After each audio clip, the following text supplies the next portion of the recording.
7 signs na green flags ang isang tao.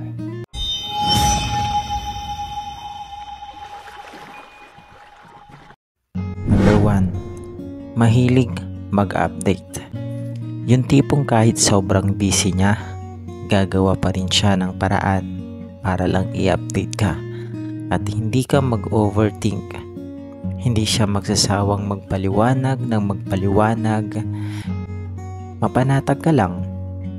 Napakahalaga kasing malaman ninyo ang bawat isa. Ang mga bagay na ginagawa ninyo upang maiwasan ang pag-alala at malaman ng partner mong okay ka at hindi siya dapat mag-alala. Number 2. Marunong rumespeto.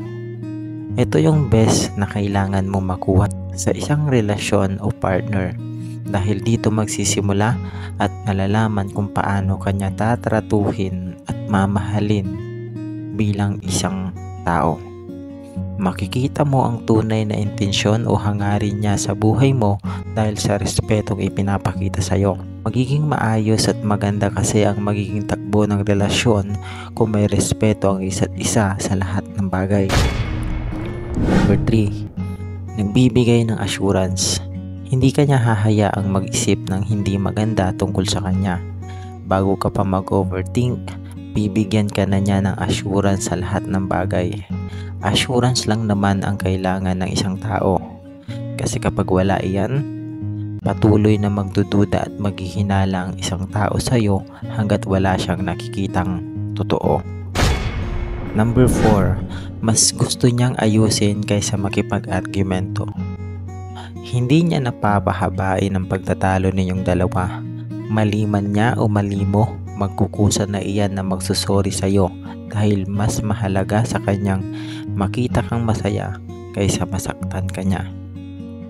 Ipapaliwanag sa iyo ng maayos ang mga bagay-bagay na hindi ka masasaktan. Hindi na niya patatagalin pa ang pagtatalo dahil hindi ka niya kayang tiisin. Mas mabuti ng maayos kaysa maisumbat pa ito o maulit pa ito sa susunod na magiging away o problema ninyong dalawa. Number 5. Tapat siya sa iyo. Totoo man o kasinungalingan, magiging totoo siya sa iyo. Hindi niya makakayanang maglihim ng mga bagay na alam niya masasaktan ka.